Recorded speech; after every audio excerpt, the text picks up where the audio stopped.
Well, hello, everybody, and welcome to the 103rd episode of Stories of Service, Ordinary People Who Do Extraordinary Work. And I am the host of Stories of Service, Teresa Carpenter. And today, as we always do, I have another amazing guest. And this is a guest that I knew long before I had a podcast. In fact, I think I've known Staci since very early on in my public affairs military career. Staci Reidinger, you please pronounce it for me. I'm sorry, I Oh, didn't ask. Reidinger, Staci Reidinger. Reidinger. How are you doing, Staci? I'm doing good. Thank you for having me.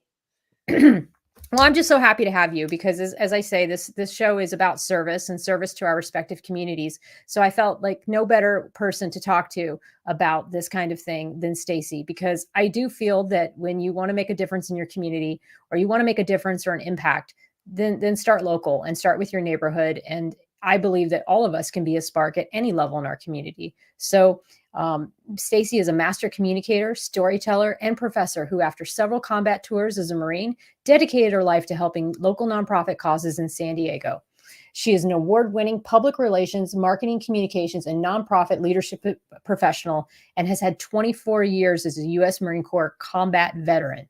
She served as a public affairs officer in support of military and diplomatic operations in the U.S., Afghanistan, Kuwait, Japan, Republic of the Philippines, and Australia. After she retired from the Marine Corps, she joined the UPS in 2018 as the Public Relations and Social Media Marketing Director, supporting over 4,000 franchise locations across the United States. Throughout her career, she has dedicated time to public service by providing pro bono support to nonprofits, advocating for military veterans, mentoring youth, and trying to reduce homelessness. She has her bachelor's in English and education from the University of Colorado Boulder, and an MBA with an emphasis in marketing from Capella University, and an MA in communications from my alma mater, San Diego State University. She serves on, as well as I do. I'm on the Public Relations Society of America. She's with their local chapter, the San Diego and Imperial Counties Board of Directors, and serves as the Cause San Diego's co-executive director, president of Reidinger Public Relations, PRSA Voices for Everyone committee member, Homemade San Diego past president, and Navy Marine Corps Proud Foundation and Communication Director. She has several public relations awards, to include 3 PRSA Bronze Anvil Awards for PR and the 2020 PRSA Paul M. Lund Public Service Award. She currently lives, as we say, in San Diego with her husband and daughter. And for hobbies, she enjoys distance running, triathlons, traveling, and outdoor adventures. Welcome again, Staci. Thank you. Wow. Just hearing all of that, such a mouthful, right? Well, it's so strange when somebody else reads your bio. I found, like, I Mhm. can write a bio, but then when somebody reads what I wrote, it sounds so, it's like, are they talking about me or are they talking about Mhm. somebody else, you know? Right. But but first off, I always ask all of my guests who have served in the military, where are you originally from, and tell me a little bit about what led you on the path to joining the Marine Corps. Sure. So I'm actually from a small town called Morgan City, Louisiana. It's very much south. It's about 70 miles west of New Orleans. And really, I joined the Marine Corps right out of high school. My father did serve in the Marine Corps, but before I was born, he was in Vietnam, and so was his brother. They were both drafted. But we really didn't get much information about the military from them because once they came home, they just didn't really talk about it much. But my grandfather actually was probably a bigger influence. He served in World War II in the Navy, and then I have 3 generations of Navy on his side, my mom's side of the family. So anyway, my decision to join, I had a boyfriend who saw a recruiter's office, went into a Marine Corps recruiter's office, and 2 weeks later he was shipped to boot camp. And I Oh, kind of wow. watched him go through that experience. I was really big into sports and athletics at the time and really wanted to see more of the world. And I just watched what happened for him, and they got me hooked up. So I was 17, I'd graduated high school. My mom signed paperwork, and whoa, she did not realize what she signed me up for.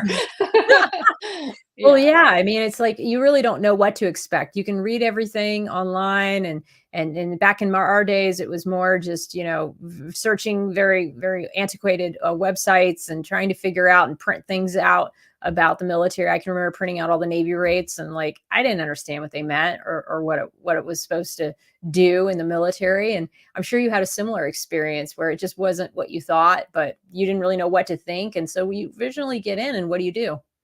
Right, exactly. Yeah, I definitely, I mean, I was young. I really like the aspect of working in an environment where there was a team that was already built in, kind of like team sports that I played on. And I really enjoyed the aspect of being as geared towards physical fitness as mental, agility. And I feel like they go hand in hand. So that probably played well because it was already part of my lifestyle. Yeah. Yeah, I do. I find that anytime I interview somebody who was an athlete or is currently an athlete, because I just had on Riley, she's a bobsledder on the national Right. team, and Hmm. in the Marine, and also in the Marine Corps, and it was sort of the same thing where I think that that really sets you on a great path for succeeding in the military Hmm. because you've already worked on a team, you understand sort of the compromise and seeing everybody's strengths and their weaknesses. So I love it. So what did you end up doing in the Marine Corps? Yes. So the first portion of the Marine Corps, I was enlisted, and my first job, thankless as it was in food service. Mhm. I got roped into that. There's a long story with it, but went in. I thought, my grandma's a great cook. I'll go into that. Just didn't know what I Right, was doing, so I did that for a short period. Then I moved into the administration, finance field, which was a much better fit for me. And yeah, that was just a totally like 180 change.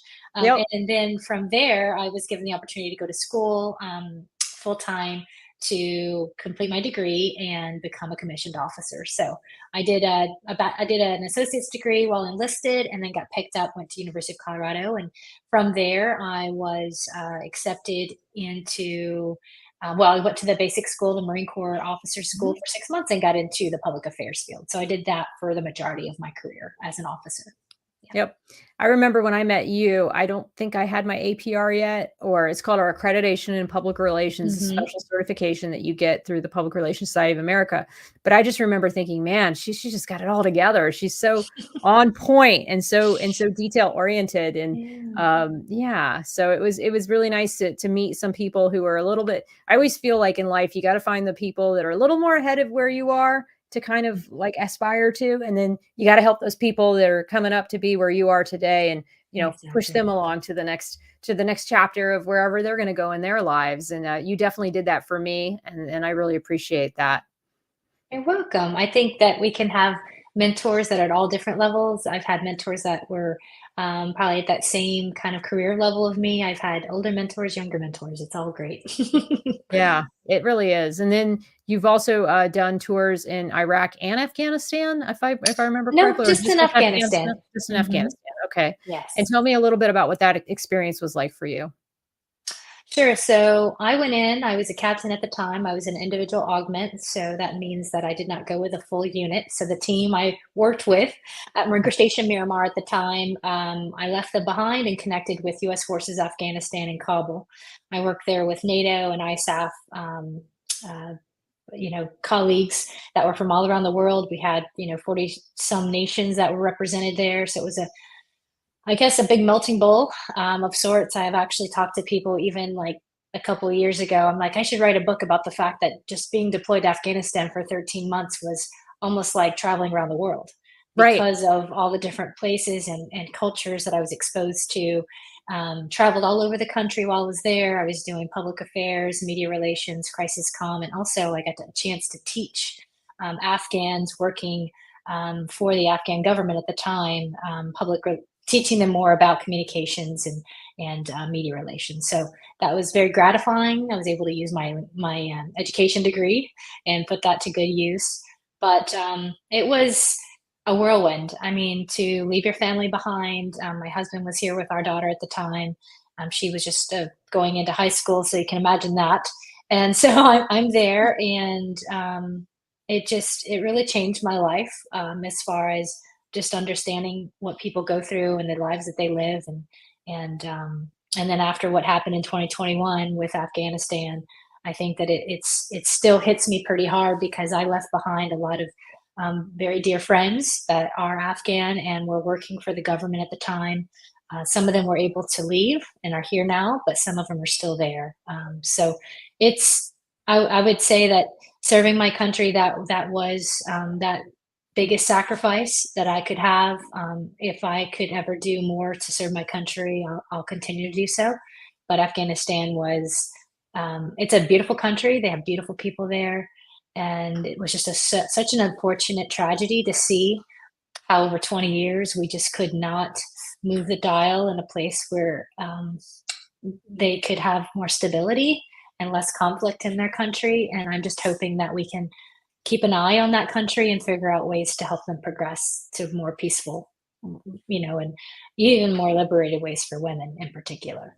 I hope so Yeah, too. I mean, yeah. I feel that I think a lot of people feel is that, we couldn't stay there forever, but perhaps the way that we did leave and the timing of how it happened and Mhm. those kinds of things, I think could have been done a lot differently. And I do hope that there are those people who I think rightly so are criticizing the Afghan withdrawal and Mhm. taking a hard look at not just the U.S. military, but the U.S. government in general, and saying, okay, well, is this really what the kind of reputation that we want to have internationally with how we leave a country and what happens or what becomes of that country once we walk away. So And how much of the blame and the ridicule was placed upon the United States when there were several other countries that were previously involved, whether they were there for peacekeeping or nation building.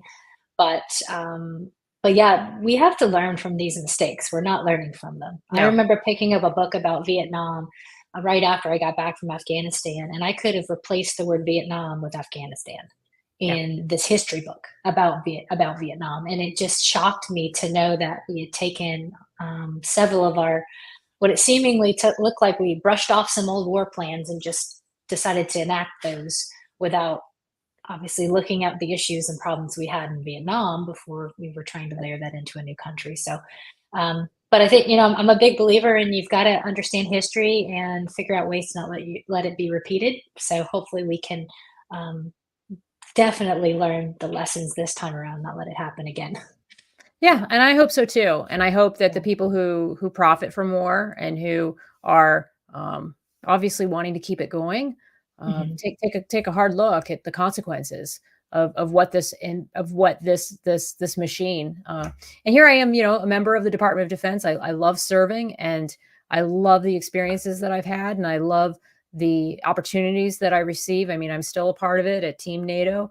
But at the same time, from a more strategic or geopolitical level, I do question our involvement in wars that just go on, and then who's ultimately benefiting from Right. those things. And I think as active duty members, as civilians, as citizens, we should all have the ability to ask those hard questions of our Hmm. politicians, of Hmm. our of each other, because I think that's how we get better is by asking those questions and saying, is this really the best way to be spending our tax dollars Hmm. for those kinds of impacts? So I'm glad that you were a part of that, and you can speak firsthand on the experiences that you had over there. So as you transitioned out of the Marine Corps, what led to that? So you came back from your deployment. You were a captain. I know you eventually made major, and then Hmm. how did that transition go for you? Yeah. So, I had, like I mentioned at the beginning, I'd done this since I was 17.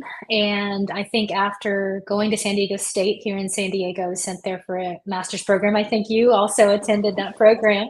I And did. so, yeah, right. So we're both alumni of it. And so going into 1MEF, which is the biggest fighting force of the Marine Corps, Mhm. working there, working in the Asia Pacific realm, um, I kind of felt plateaued. I kind of felt like I'd hit so many of the wickets of what I wanted to do. My next step was to go forward and potentially have a position with the Pentagon or at some other locations. Right. And That's and sort I of the didn't natural really, transition. yeah, I just didn't feel like there was much more that I could contribute that was going to be of an intellectual challenge for me. Not to say that there weren't other challenges involved with it. And I love the Marines. I miss the Mhm. people Yeah. every day, and it's been almost 5 years, I think. Right. But yeah. So anyway, so I was at a crossroads. I got offered a position. I was on a fellowship position to go to the State Department and work with their Office of Foreign Disaster Assistance. I would have been with their DART teams in any other world situation. I would have loved to take that opportunity, but my husband was moving around with me and he was settled here in San Diego. We really wanted to make roots. So went ahead and made a tough decision to depart. And it was tough. I had a lot of people saying, "Don't do it. You should I know stay." But you're it like was, a rock star in yeah, our community. I mean, in the public affairs yeah. community, you're one of the, like the O6 maker kind of people that we just thought that was just going to keep going. Well, I kind of had some. It was a year and a half roller coaster of deciding on whether I wanted to Mhm. do this or not. And I pulled from people who were a few years out of the Marine Corps who had retired. I talked to some who had stayed and were in like their 30 some years. So I Mhm. wanted to gauge what they felt. And so a couple of things that came to me, one person said, leave when there's applause. So I love that because I remember when I was like a junior Marine enlisted working in admin, and there was this person that worked in the back room, and she would come in and out and work, but nobody really knew what she was doing. And he was kind of like, why is she here? And so I'm like, not to say that that person wasn't needed, but I didn't want to be that one that they're like, okay, when is she getting off the train? So that was interesting advice to have. And then the Leave when second there's thing I a remember, pause. Is that what she told you? leave when there's applause. Leave When when you're oh, getting I see. le- Leave when you're riding high. Yeah. exactly. Leave when there's Okay. applause for your efforts and the things you're doing. Yeah, And then yeah. the other advice thing that I gathered, and this was from a colonel who was the chief of staff at the time, and we sat down and he said, well, listen, he goes, I'm just telling you, as you get older, things just, start to slow down. He goes, and so you really are at a crossroads here. He goes, you're young enough to be able to get out there, start another career, get moving. He said, but at some point, you're probably going to be at a spot where it might be a little more difficult for you to transition into some other career. So Mhm. those were helpful for me to take. And being in my early 40s, I took the opportunity and didn't know what was going on out here once I got out, but I'm still trying to figure it out actually. Yeah. I mean, whoever really has it all figured out. Yeah, whoever really has all the answers, and ideally whoever stops learning. Like whoever Right. says, "Oh my gosh, this thing called life is I've mastered it. I've mastered Mhm. everything that there is to do, and no more Mhm. learning has to take place." I don't think that, well, ideally, I don't think that ever happens. I think we're Right. all like Dave Snell saying here, yeah, we're all a work in progress and we're all still trying to figure it out. And a couple people said hi. Mike Cantwell, he's coming on my show. He does consultant for some politicians. And then there's my, Okay.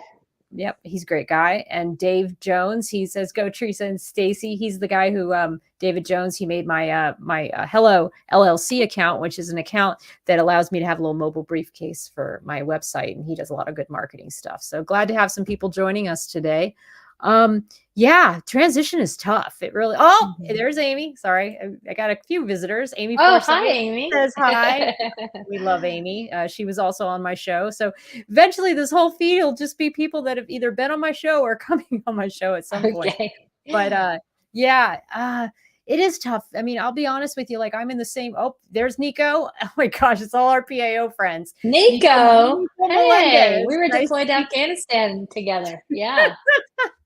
This is awesome. It's like a little PAO party There we on the go. S.O.S podcast. But yeah, it's tough. Like I'm at that stage too, where I really don't know what I'm 47, I'm a little older than you were, but I don't know what the right decision is. And I have a very prominent job next that I will be announcing soon. I'll tell you, Stacy, after the call.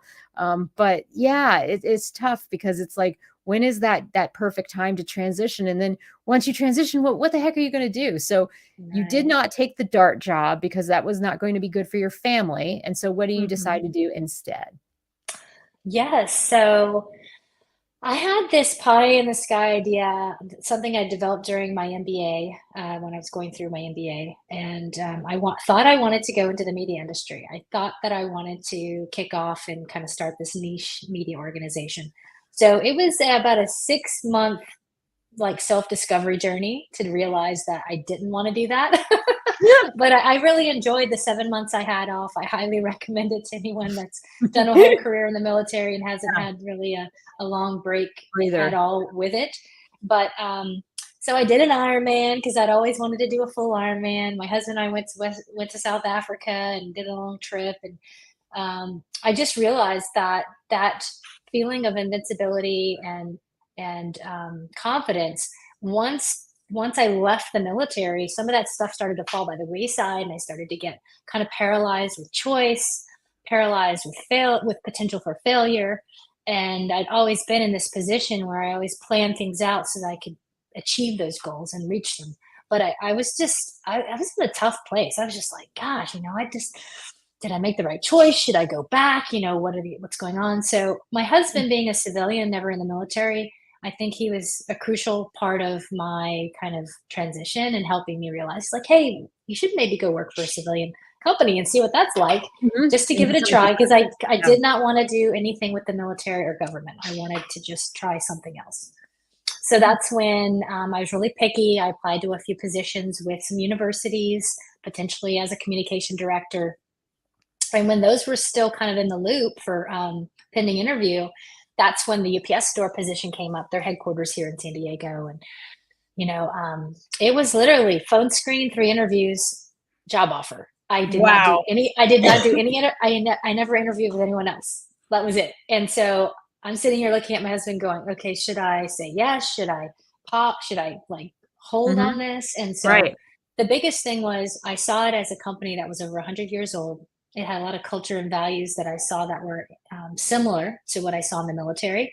And it was a brand that I could trust. And I really did believe in helping those small business owners be successful. So I needed to find another place to feel purposeful. And so that's Mhm. kind of when I leaned in. And so it was a great experience. I would have stayed longer, but of course, things happen in life. And, we were very, very fortunate to, after many years of trying, actually get pregnant after I Mhm. retired. So I ended, I have this position. I got into this position. I think I had about 7 month break after retirement. And, and then I think, I don't even know, it was 6 or 7 months into that job that, we got pregnant. And then, once I had her, God bless my mom. She unfortunately was at the tail end of cancer, and there was a crossroads. Do I go back into this corporate position? It was excellent, a director level position. I enjoyed the team, working with them, or do I, spend more time with my little one and my mom? So that's what I chose.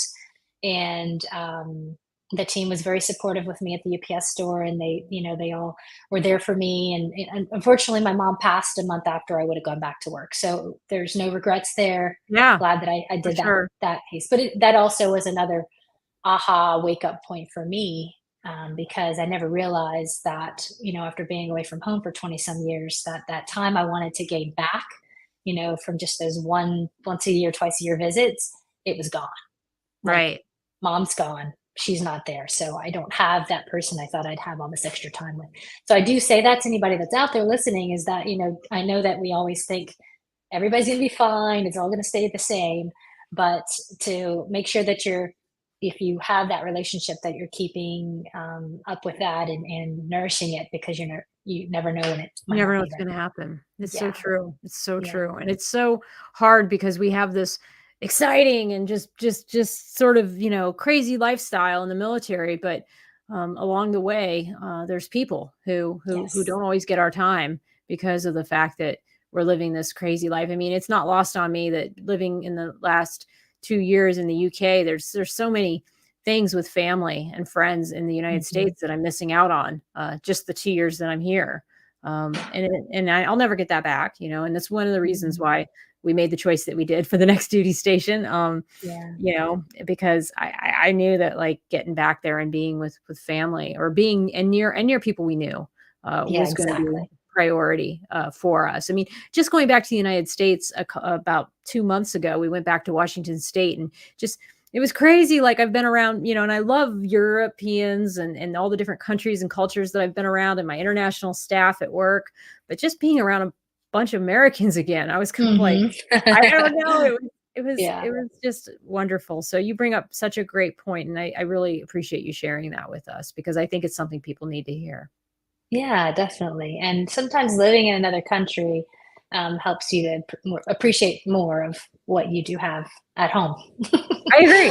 I agree. Yeah, I think that yeah. we do take it for granted, certain things in the United States that are easy sometimes for us, and then when we go Hmm. overseas, we realize that, not every country operates, the same way. You would think that the UK, they speak English, it's going to be so similar. Oh no, it really isn't very similar over here. If there's a lot of things that have taken, I mean, and I'm grateful. Don't get me wrong, we love it Hmm. here in many Mhm. ways, but it definitely is an adjustment to say the Yeah. least.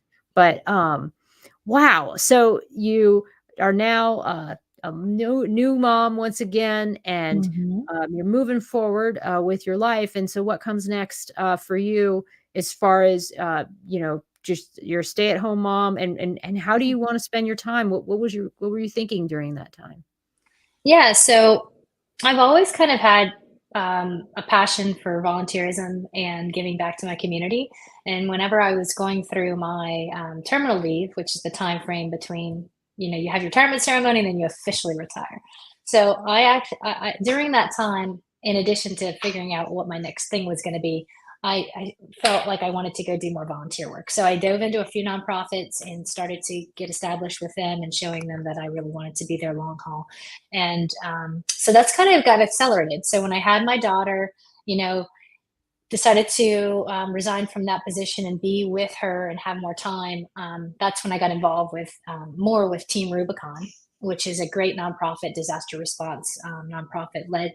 It was developed by some military veterans, Marine veteran Jake Wood and others. Got involved with them, and that was something I could do part time on my own as a volunteer and still feel like I was getting my intellectual stimulation as well as being mom.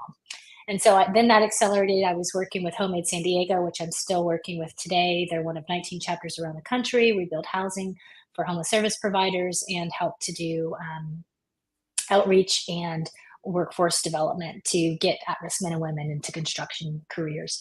So I've Oh kind of just wow. that's kind of what I dove into, and I just helped in whatever way that I could. My marketing, PR background, operations background, planning background, just layered those in, trying to make these nonprofits sustainable and more effective.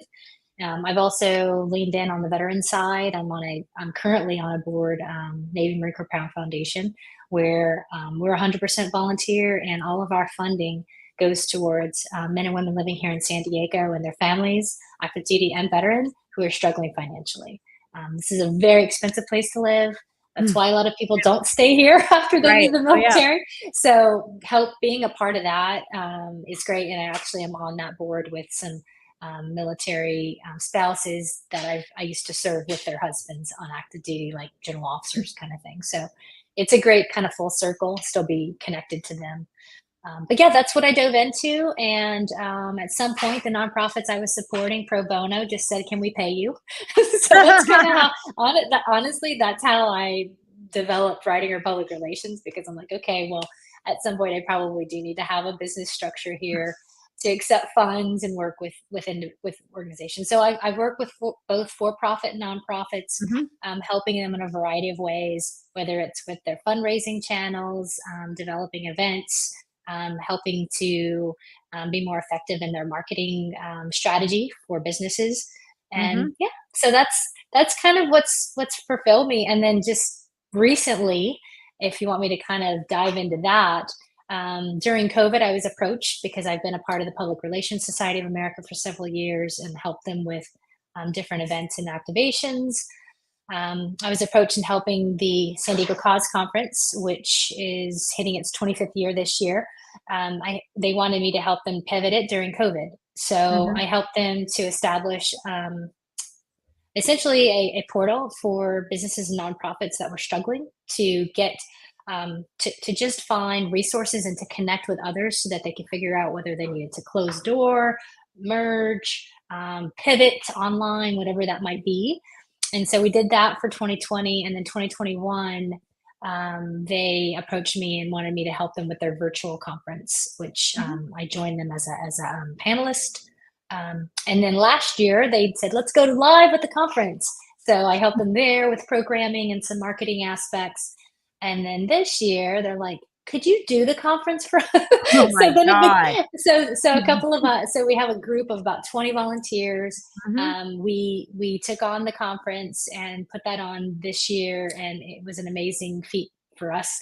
Yeah, those About are a five huge months of lift. planning. Yep. Oh yeah. And the whole point is to accelerate social impact here in San Diego, getting nonprofits connected with for profits, working more strategically, and doing a better job of actually looking for outcomes and not just outputs, and figuring out how they can move the dial on helping some of the biggest social issues here, including homelessness, which is the biggest issue impacting us right now.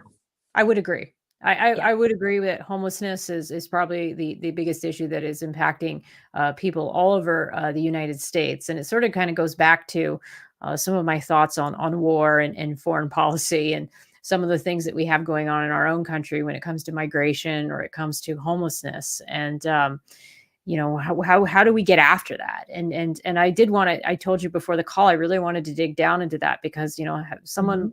of my, even my little background, not little, but I hate never to do comparative suffering, but because I've had my own struggles with mental health, and I know that Mhm. homelessness and a lot of the issues that with homelessness really do come from, I believe, some of the root issues are mental health.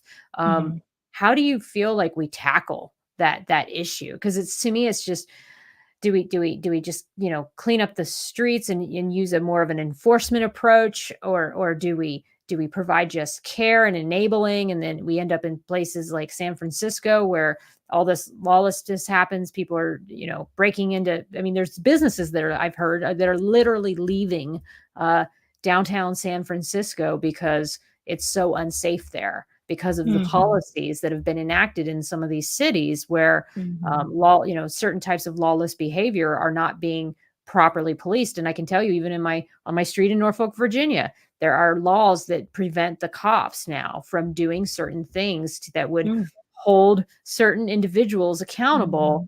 and would keep our neighborhoods a little safer. So I'm just curious, from your perspective and what you've seen in the nonprofit world, how do they get after this to really drive an outcome? Yes. So that's a very loaded question. I know, I know. It's But like, to oh kind gosh, I of don't even know where just I to wanted to go with but that. no, but yeah, but it's fine. So, it's very complex. That's why social issues are not like a standard problem that you can just sit there and it's not a math problem. I mean, that's not how Mhm. things get solved. But we're dealing with human beings. Human beings are very fragile beings. And what happens in the places where we're seeing homelessness being tackled and people who are unhoused getting into housing, people who need treatment getting into treatment, is that they have proper triage services set up and they also have ample supportive housing. Supportive housing meaning someone who's not going to be able to work, but is still living and Mhm. deserves dignity and quality of life. And so some places in our country have that. Part of it, I would say, if we were to look like where I grew up in Louisiana, you look at a place where there's a lot of, there could be higher levels of poverty that's been there for many years, and we can trace back to decades and even Yep. further as to why that occurs. But they have that supportive structure that's there for people to be able to have that dignity and basic housing availability for them. And then when it comes to services, when it comes to those who might have mental health challenges, addiction is huge as well. Um, they have a triage service and thing that's set up. But what we're finding that comes out of whack in some of the larger areas like we have here in San Diego, I think right now we're fifth in the country as far as the highest level, is Wow. that there's just so many complexities. So we have a housing shortage. We have a housing shortage for people even in lower to middle income, much less those that are either underemployed, unemployed, unable to work. Mhm. So when you compound all of that, that's where we have what we have. And then from there, the second thing is that our county, years ago, most of the social services to help those who are unhoused or housing insecure, it was all downtown San Diego. So that's where everything just piles up, and people, when we have more and more issues, people go there because they're going to get the soup kitchens, they're going to get that basic health Mm. service if they need it. But it's all brewing there, and so what we're realizing here now in San Diego County, and we're getting more support from state and local government, is that we're broadening it out and getting the county board of supervisors and the mayors across San Diego County that have cities to take more responsibility and figure out ways to help those where they are. Now, to go back to your question about mental health, if you look at even those that are imprisoned, there's tons of research out there that shows the amount of people that are in prison who have some that may have some kind of mental health issue prior to, or maybe it's onset when they're in. But if you Mhm. look at the amount of people that leave, they are one of the prime groups of people that fall through that state. They have no safety net. There's a Right, they lot don't of have a support places that don't structure. have safety nets. So they come out They already have a rap sheet. They don't have, people don't want to hire them. Maybe they're ostracized by their family and friends. So they become that piece. Some of them are not rehabilitated, so they may continue that crime cycle. And then other things we find is that people that are newly homeless, if we can help them quickly, or if they're near homelessness, if we can stop it, if we can get them some money to keep them from being evicted from where they're renting, Mhm.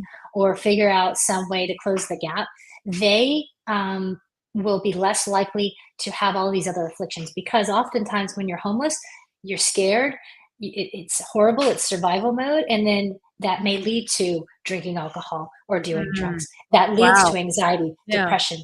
So there's these things that are onset due to it that occur. So it's a very complex piece. What I do hear currently from a lot of our nonprofit service providers that help the homeless as well as the city is that what they want to see is a triage process, like I mentioned earlier, that goes, okay, if you're a family and otherwise stated it's because you're down on your luck, lost jobs, it's a financial issue, let's bring you here and let's work with you here. But if you really have deep mental health issues that need to either be addressed, you need to go through a detox or go through some type of program that helps you figure out how to manage that. And are you going to even be someone who could ever work? You need to go here, right? And then if you're truly addicted to drugs and we need a detox, you need to go. But we just don't have a properly triaged system and capability. And then the ones that we do help, we don't have enough housing for them.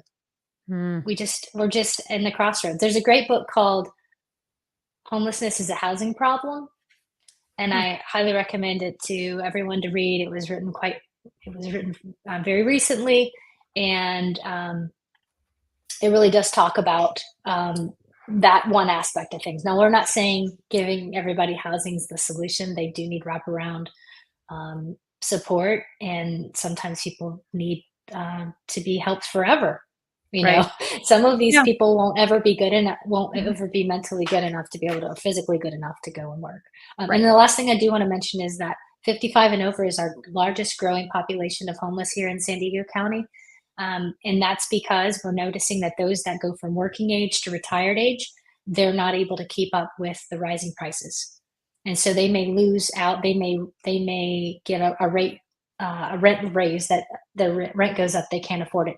Something happens with property taxes on the home they live in, and so we're figuring that out, right? Because a lot of them may be at an age where they can't work, and we need to find a place for them to live. Right. Yeah. Yeah, it's definitely not a one size fits all issue, and I think that one of the ways that I've been able to wrap my mind around all of this is really to understand that just because it's something that you don't struggle with doesn't mean that somebody else uh, doesn't have that struggle, That's because right. we all started life with different coping mechanisms or without any coping mechanisms, or some of us started life being severely abused systematically. And then you put that same person out into the world, and then you expect them to cope in the same way that Mhm. somebody who had a supportive family and a mom and a dad at home who made time for them and was loving and kind and tough at times, but loving, and gave them enough of that support, they're going to turn out way differently in life than the person who might get suicidal when they don't pass a test. And I feel Mhm. like sometimes we judge people based on our own upbringing and our own Mhm. start in life, instead of looking at people more holistically and saying, did that person get everything that they needed growing up? And are they even conscientious enough to know that there are ways that they can get help for their issues? And so you're Mhm. absolutely right, Stacy. I think it's such a bad misconception to just think everybody can just work, because there Right. are going to be those people, like you say, that just cannot and will not work. And I never really, it really never hit me until I started watching Soft White Underbelly, which is a YouTube channel all about homelessness and people with drug problems, pimps, prostitutes, or just people that sort of live on the edges of society. And it's really fascinating because these people are just like me and you. They're the same people that we are. They just had different circumstances and certain situations that happened and experiences in their lives. So I Mhm. think it's wonderful that you've taken this on because it is such a huge problem. And I love your suggestion of, and I know I'm going on and on, but I love I mean, I'm fascinated by this topic, as you can tell.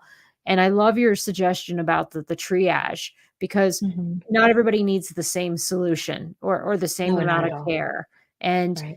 it's getting what works best for those people, and those people finding somebody within the system that they can trust. Right. That's right. Yeah. So there's one nonprofit I want to mention because I just had lunch with their development director this week, San Diego Rescue Mission. We have several great service providers out here, but one of their key pieces that they do is they do a 1 year program where you become a part of that program, and they really work with you. They do a lot of family reconnections if that's still available to those that are living on the streets. They do job, they do mental health, they physical health, and by the time they graduated after a year, they have a pretty high percentage rate of those that are in jobs and get moved into assisted housing, which essentially means they're probably getting some kind of stipend to help Mhm. reduce cost, but moving them towards self-sufficiency. And then they do have a different trajectory for those that don't, right? And Yeah. they want to help them as well. But I do want to mention it because some programs, you just think it's a shelter and someone goes in, and we do have those, but we don't find those. Those just tend to be band-aids, and it leads to a lot of chronic homelessness. People usually can't get in there and get the depth care. They really like that whole piece where it's intensive. And guess what? You know now for a year that you're Yeah. going to be here, and you've got a home, and you've got a group of people that care about you. And they end up they become like the military, right? Where they're like cohorts and they care, and then when they leave, they have alumni support, Oh, that's um, great. and so yeah, there's definitely lots of other groups and programs like that. But I just wanted to mention that one because it's so it is unique to our area. We don't have many others that are similar to that. Yeah. You know what I hear when you talk about this more than anything is that it's that sense of community and that sense of Mhm. family that I think motivates people to wanna move past, their circumstances. I mean, even in my own Mhm. experiences, if I hadn't found a therapist that I could trust and that I really felt safe, sharing with, I don't think I'd be in the place that I am today. And Mhm. gosh, it's like a weight has just been lifted off my shoulders. And the things that used to bother me with certain people don't bother me anymore. It's just Mhm. amazing. I would have never imagined that this type of relationship could happen. But it's all because I found somebody that I trusted. And somebody else said this and agree with this. Agree with the statement made. However, I'd be difficult to apply a metric holistically. Like, and I guess what they mean by metric is maybe some sort of of what works holistically, because there isn't a checklist of what any one person is supposed to have growing up. And Right. absolutely, and that's why Mhm. everybody needs a very tailored um, uh, treatment and care Right. for whatever it is that has happened, whether it be some sort of an abuse growing up, or whether it be a traumatic car accident, or Mhm. death of a loved one, or like you say, losing your home. That's traumatic. Losing your Yeah. job. That's traumatic. I mean, there's so many things that have happened to people, and you really have to give them the care that they need where they're at. Yeah. And the care. There's a Marine Corps veteran that we helped through homemade to get him into some training and got him into a job with a construction company, and he was still receiving social service support from a group. He was a homeless guy, and I found out that he had 7 people that are his case managers for all different aspects of his life. And just if you take that number and multiply it by the thousands of people that need help, not knowing, not of course correlating and saying they all need 7, but that's a ton of time that each one of those different people. I'm not sure how often they're engaged with them, but sometimes it's a heavy system. It's a system that we may not be equipped. We are not equipped for. We're We not. do not have enough people that can be there in those different expertise areas to support, and to think that he has 7, but maybe those 7 have 20 some people that they have to watch over, right? So then you think about quality of how much time they're getting help with. But yes, I mean, this has been something that I've dedicated my time towards, because I've seen impoverishment in other countries, developing countries, but to see it right here, one of the wealthiest cities in the country, it's just, you know, it's just tough to watch and see it happen every day. Can't just sit by. No, no, and Yeah. I applaud you for being in that fight and taking this on because it is very difficult, and I think that, if the more we take care of one another and the more we build healthy communities, the less divisiveness and all the silly stuff we're seeing in the media. I mean, I don't really believe it. Like, I honestly don't. I believe that when people really just sit down and get to know one another Mhm. and hear their stories, that divisiveness and that stuff we see on social media or all that stuff, I think it kind of goes out the window because Mhm. at the end of the day, people want community. They want to Yes, feel seen, heard, valued, appreciated. And I think that's more important than the things that we argue about. So, that's true. you know, um, what has been since you've started with all of this, what do you think has been some of your most memorable cases, or what have you been able to be a part of that you just look back and go, "Wow, I did that," or that was something that is will really stick with me? Yeah. So, gosh, I would say between, well, what we just did recently, putting on this 25th annual cause conference, bringing in for-profit nonprofits that are all focused on various areas and different causes here across San Diego County. That to me was a lot of blood, sweat, and tears, as well as all of the team, everyone that was involved with it. I appreciate everybody's support and help with getting that put on. Um, and we were trying to open more people's eyes into seeing that this has to be a holistic approach. It cannot just be asking government to take, asking nonprofits who are asking for donor money to come in. That business has a role here, has a really strong role here. And so that to me, seeing everyone there, us hitting our goals for that conference, having people reach out to us afterwards, asking for advice on how to better integrate social impact activities, corporate social responsibility, ESG into the framework of their business. Mm, That's so impact. It feels amazing to see that happen. And then since the conference, we've been having more phone calls with people who want to help us to move the conference into something that we've called Cause San Diego, which is a new nonprofit program that we developed just at the end of last year. So figuring out a way to not just have this conference and have it die off, yeah, but how can we create this movement and getting I don't want just the win. I don't want just everyone who walks the walk to come in and have their community. I want us to go to the outer barriers, those businesses that are highly profitable and just don't feel like they have a purpose or a reason to be involved. And like everyone needs to be involved. We don't have enough time to be able to solve the issues that we mhm, have without everyone having a role to play. Even the smallest businesses, you take care of your ecosystem, which is your employees, you're helping us to achieve these goals. So even getting them to just realize if you can't take care of your employees properly, proper living rate, wage, and benefits, let's help you find those other supplemental services that can help you. But there's no excuse at this point. We have so much to be done, and we're only growing in population. So that's probably what's made me feel most purposeful lately. And then I've got this 4 year old. I have a mm. 28-year-old daughter and a 4 year old. I'm like, 28 year old, she's on her upward trajectory. The 4 year old's not even in school, but these two drivers really pushed me to say that I need to be all in and, Yeah. and do what I can. Yeah. As a business that wants to be socially conscious and get involved with a nonprofit, how do they know even where to begin? Because I've thought about that. Like if I was, for my command, if I wanted to, I don't know, set up something at the, of course I'm an animal person. So if I wanted to set something up at the, animal shelter where every Saturday people would walk dogs or something. I'm just using that as an example.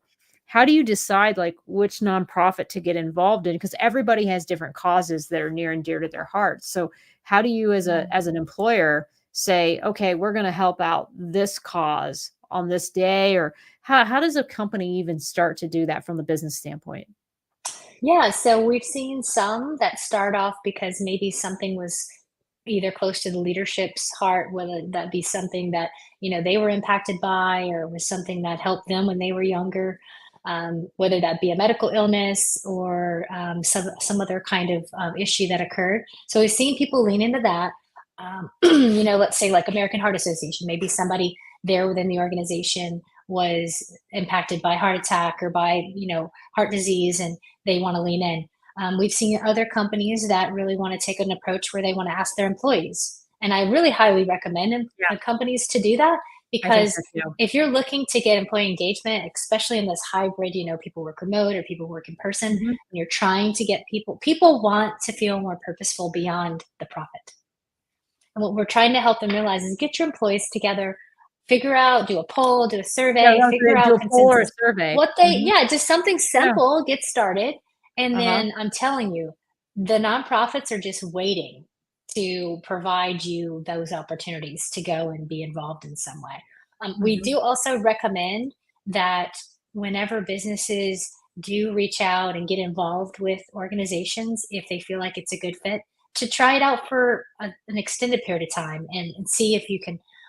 If you want to drive impact, you've got to move beyond just writing the $10,000 sponsorship check Right. and walking away and saying I check in the box, right? That's a Right, look or good, just that's not a going do good. away for one You day want to, and helping a yeah, homeless shelter or soup kitchen yeah. for one day. You wanna. But there's a lot of resources there. There's social impact consultants out there that help with businesses to navigate how to do the baseline. We also have people lean into the United Nations Sustainability Development Goals. Their website, as well as those 17 goals, are great because they capture just about every aspect of issues that might be occurring in society and in the environment. And they Hmm, can use those, even doing a baseline, going, you know what? Let's just do some research. What are we already doing? We may be already doing something.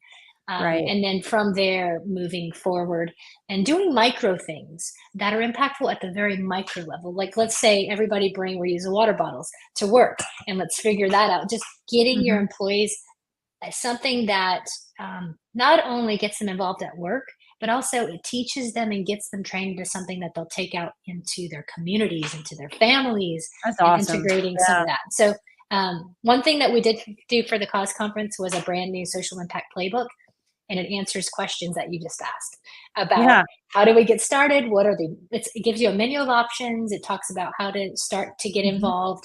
And then it also talks about once you are there, how do you highlight that so that your employees understand it's happening and they feel it, and your community feels it, your customers feel it. Yeah. Yeah, because I remember when, I was on the USS Nimitz and we got back and, we were in the yards, and shipyard period is a period of where people can tend to not feel so fulfilled. Okay, You're sure. walking around with your hard hats and you're working usually a very much sometimes a very abbreviated schedule, or there just isn't the regular churn and burn of a deployment cycle yet. You haven't gotten into the groove of anything. You have all these contractors, from the shipyard coming onto your ship, and you're basically kind of supervising them because you're not doing the work. So a lot of times, at least on my ship, we noticed that the number of incidences and discipline cases would rise. And I just remember my XO at the time. He had a very big, deep passion for social causes and finding ways to really amp up the comrades and finding community organizations that would partner with our carrier and would Mhm. offer opportunities on the weekends for the sailors so that instead of, let's say just going out for a night of debauchery or a weekend of debauchery, you would spend your weekend, volunteering somewhere and doing Mhm. something. And they were actually very, from what I can remember, the opportunities were very popular, and it ended up becoming a very good thing for the ship, and really Mhm. gave these people some sort of purpose and some sort of community. Some I think some people Mhm. went like with the American Legion and did some work with them. It was really interesting, and I kind of took that on board with me when I was there and thought, wow, that's a really good idea that they did that. And then of course when we go overseas on the ships, we always try to go somewhere and interact Mhm. with the community, but that's more of a one and done kind of thing. Mhm. And I think Mhm. with what you're talking about, it's something that's more sustainable and long term, where they have sort of that Mhm. relationship with that nonprofit that they develop over a period of time. And I think that could be really valuable for employees and gosh, that's something you can bring your family to and get them Mhm. involved. So it's, to me, it's just a win-win all around. Yeah, definitely. And helping a nonprofit be successful, whether it be bringing your employees, like we're doing a 5K walk for Homemade on November 12th, and it's a family Mhm. friendly event. It's super easy. We have companies come out, everybody wears their company shirts, or we've had San Diego Veterans Village of San Diego. So we've had a veteran team from there Mhm. come out, and it just, people, we're social beings, people really want to be together and get into that. But I remember tons of time where we were figuring things out to make sure our Marines were staying out of trouble. So I get you. And the community relations events that we would help oversee were some of my favorites. It Oh, yeah. always was nice to offset the crisis communication and the more serious aspects of what we do. Yeah. No, it was very, very enjoyable. What advice would you have for somebody who is just kind of starting on their journey with getting involved in causes and trying to figure out what kind of cause to get involved with and where to start? What advice would you have for them? So for individuals, I think that I always tell people to just think about what you care about, because I think that you'll naturally be inclined into that. And if you don't know what you care about, just think about what things resonate with you when you hear about something in the news or you see something that's happening in society. Um, Also, think back to times when you were younger, where maybe you or your family or a friend was helped by something, Mhm. and maybe that organization is now one that you want to go give back to because you saw how it helped you or your family or your community in some way. So I say really start there. If not, I mean, there's other great places like Volunteer Match, which is a website you can go to. There's tons of others that can kind of connect you with different organizations. You can just go in and give them a try. And the other thing is ask your friends what they're doing. They might already Right. be involved with something, and then that might be fun to go and do it with them first and see if it's something that you want to be ingrained with a little bit more. Yeah. Some of my most favorite memories are times that I would, get with the ladies and and we would go stand on a street corner and we'd hold our signs that say "Stop Puppy Mills" or, "Where's the mama from?" And, Hmm. it was in the hopes that, more people would uh think about where their dogs are coming from and making sure that when they get a pet, they get it from a responsible source. And Hmm. it was just so much fun to get involved like that. I mean, I got to go to a few city council meetings. I mean, National City still has a place in my heart. We Hmm. were part of their efforts to stop the puppy mill pet stores in National City, and I mean, I still know some of the city council members that are on that. They're still serving even today, and I get their Facebook updates, and it always brings back good memories of being involved in that cause. So, um, thank you so much, Stacy. Is there anything that I didn't ask you that you'd like to talk about with our audience? Um, no, I would just say that I really enjoyed my career, my life in the military, and I'll always have a place for those that serve and choose to. We're an elite few. And for anybody that's listening that I saw your name up, I may reach out to you because I miss all of you all. It's so weird how we might live here or live in Southern California together, but we don't really get to see each other as much. But I would just say out to everyone who's on who um, has has left the military recently or is about to do so, just know that there's so many great resources out there, and to reach out to people like me and others who have at least stabilized and are kind of in a spot where we have a lot of connections. I think it's always good because you feel very isolated when you leave, even though you have all those military connections, you may not feel the same Mhm. way when it's almost like I always chalk it up to like I was on an NFL football team, and I left the football team, and they're doing amazing and they're doing great things, and I read about them all the time, but I'm not on the team anymore. So I'm not in the locker room.